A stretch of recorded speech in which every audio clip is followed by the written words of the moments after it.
Hello, I'm Bob Fisher. I'm a professor of computer vision here at the University of Edinburgh. And I'd like to give you some lectures, a lecture series on computer vision. I call this Computer Vision 102 rather than 101. I know everyone always says the beginning one is 101 and this is 102. And the reason why it's 102 is I'm assuming you already know a little bit of stuff already. In particular, I'm sort of assuming you know kind of what an image is and how it's stored in a computer. I know a little bit, you know a little bit about how you capture images using different kinds of solid-state cameras or medical scanners or ultrasound machines or something. And I assume that you know a little bit of something about image processing, so how you can write a computer program that already can deal with images. Well, I'm not assuming that you've already done a full course on computer vision, and hence it's not 103, it's only 102. If you want to know a little bit more about me, you can look at my homepage. Basically, I've been doing research in computer vision for about 30 years, mostly focusing on either working with three-dimensional kind of computer vision. That's the kind of stuff that now a lot of people are doing using a Kinect type sensor. And also I've been doing video analysis, particularly of animals. So that would be bats and fish are the two kinds of objects that I've been doing a lot of videoing of lately. So these lectures are largely my conception, but really I've had an awful lot of help over the years, and I just list some of the names of really my helpers here who I greatly appreciate all the help from. As you go through the lectures, you'll see the video, but there are also PDFs on the web. If you download the right set of PDFs, the one with the B suffix, you'll find that each of the PDFs have a lot of empty boxes in them. Okay, so they'll have a slide with a box that's sort of outlined and there's no words in it. And the reason why they're there is to help you better learn what you're trying to learn here, this computer vision type course. So one of the reasons behind that is that the neuroscience shows that there's some kind of a connection between your motor cortex, actually doing things, and your memory system. And so if you're actually doing something, this helps you learn things. The medics have known this for a while, so when they're doing anatomy and physiology, you see all these perfectly respectable grown-ups sitting in class with colored pens and pencils busily coloring in things, and that's because it helps them learn things better. Well, here I'm going to do a kind of version of that, and that's you're going to fill in the box on your printed slides, or if you can edit on the PDF, you can do that. Another thing is, I wanted to be able to help re-emphasize what the key concept is on each of the slides that we're looking at. And so I've chosen a word or a box to put the box to put the word around. Let me freeze that. Chosen the box to put around the word that I think best exemplifies the content of that slide. So it's a kind of way of reinforcing what you're trying to learn. Now, one thing in mind, most of these little video clips are pretty short. They're going to be on the order of sort of 5 to 15 minutes long, and that's just fine. You might be tempted to watch one of them after the other, but don't do that. Take a little break. Again, educational theory shows that your ability to retain information drops to about 10% after 30 minutes of watching. So don't waste your time. Go have a walk around the block, do some push-ups, I don't know, answer some email. Take a break. Right, on to computer vision. Well, we've got here two well-known vision systems. We've got the eye and the camera. Well, the eye is not just simply the eye. The back half of your brain is completely involved in vision. And that's why humans can do vision so well. We've got a huge amount of brain power. You can think of your brain as being like more powerful than the most powerful supercomputer that humans have ever built. So you've got a lot of things going on back there. We can do built-in stereo, all these 3D movies that you can now see. We can do video processing. We can do video reasoning. We can understand what objects, what are doing, what are people saying. We can do lip reading. We can diagnose medical images for cancer and things like that. We can do all of these things very well. But the sad truth of the matter is, while science has spent a lot of time trying to understand that, we've just scratched the surface really of understanding how the brain does all the complicated things. We know a little bit about the simple things, but we really don't even understand how the eye works very well. can do the optics and the lenses, that's fine, but the neuroscience, all the nerves at the back, they do interesting things that we have some suspicion about, but we're not really very certain yet. Well, let's contrast that with the computer. The computer is based on silicon type chips these days. We can get sensors that have a lot more pixels on the chip than the eye effectively has pixels in the eye itself. Okay, so we can get a lot of that, but it's hard to get sort of quality 3D. You can do the stereo business, but most of the algorithms are not really all that very good. The Connect is a pretty reasonable one, but it's only a few hundred pixels by a few hundred pixels, and it's very noisy.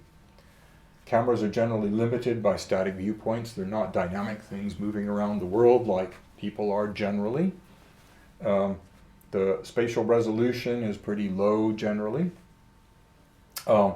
We do have well understood algorithms, but unfortunately they're rather limited to the things that they can work on. We have some things that work very well, but not really other things. So you kind of have a contrast between an excellent brain that we don't understand and machine vision that we can do pretty well with what we can, but it doesn't really go very far. What this course is about is trying to help you understand a little bit of what we can do and a little bit of where we ought to be able to get to but can't quite yet. It's not really a research course.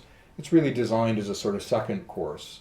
You should have a third course if you really want to get to the front of the research world. Well, what kinds of images can we deal with? Well, the most common kind, and those are the ones that we're going to be dealing with mostly here, are these color images. This is a RGB, red, green, blue type image. That's the one you see. Well, really these are not just one image, they're really three images. They're all stacked up. There's the red component, there's the green component, and there's the blue component. Okay, so the data that you get is actually an array of pixels, pixel values. Each of these pixels, you've got a red value, a green value, and a blue value. We can deal with algorithms on grayscale images. So rather than dealing with the color, we can just look at the brightness of the image right here. We can deal with videos. This is a case where we have the images, except for they're sort of stacked up over time. We can deal with infrared images, okay, in which here this is a false color type image in which the brightness of the colors tells really something about how warm or cold the picture is right here. So there's an infrared for heat. These are sort of the night vision type images that you see on television. This is a depth image. We'll talk a little bit more about that later. But in this particular image, it's just like an image like before where you have pixel values, except for here the pixels encode the distance from between the camera and the object. So the brighter the pixel here, the closer it is to the viewer. So this is the scene that it came from.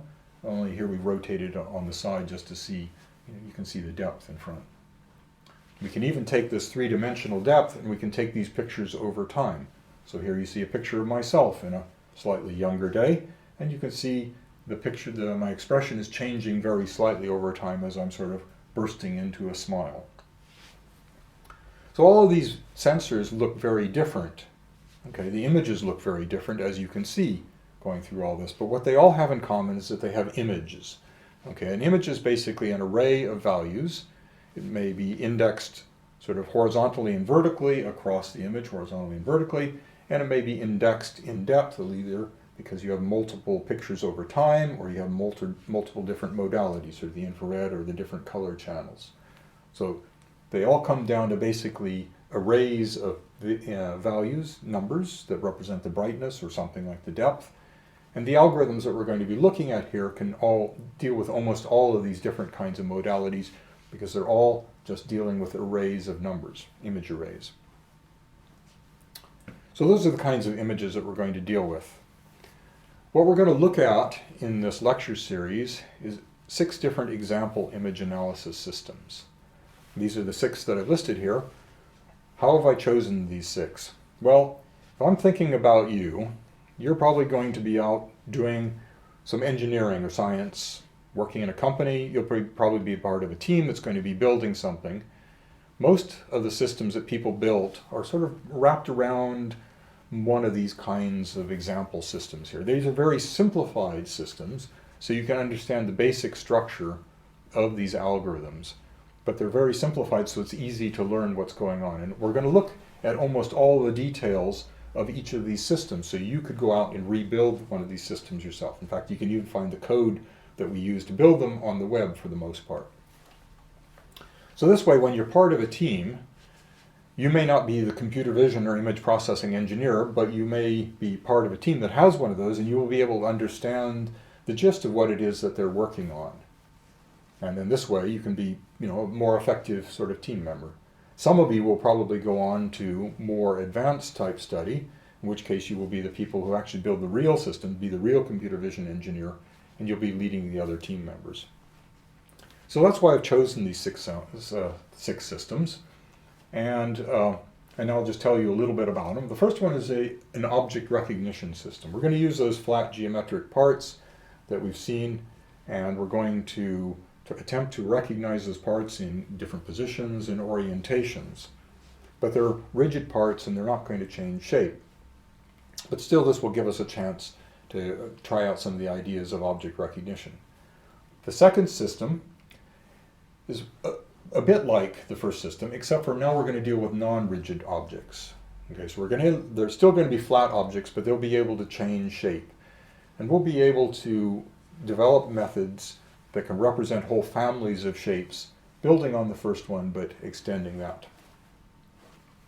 The next two systems are video-based systems. The first one is effectively a target detection and tracking type system. Lots of people are interested in surveillance at the moment. These are the basics that you will need for a surveillance type system where you want to see who's moving in the scene and where they're moving to. A lot of people are also interested in the behavior that people show as they're moving through. So this is the next stage. We'll take those targets that have been detected, and now we can try to estimate what sort of behavior we're going to do. This is a much more complicated and much closer to the research front or whatever. So this kind of system actually will be looking at more examples of what people have done rather than so much the technology. So these lectures come in groups of two. So these are dealing effectively with images, these two are effectively dealing with video, and these last two are dealing with three-dimensional structures. And we're going to look at recognizing three-dimensional objects now. We're going to take a lot of the ideas that we got from the two-dimensional domain. We're going to extend it to the three-dimensional domain. And we're going to extend it in two different ways. The first one is we're going to use a set of range data. That's sort of like from one of the Kinect type sensors. And the second approach is we're going to use a stereo data. And this is where we're going to use a pair of cameras and we can integrate information from those. Along the way, we will see lots of different technologies allowing us to build all of these different systems. So you'll have a whole toolbox of techniques afterwards. But you'll also have the advantage of seeing them all in the context of a particular system. So you'll be able to understand how to put those tools together and actually build something. That's all for this lecture. Thank you very much.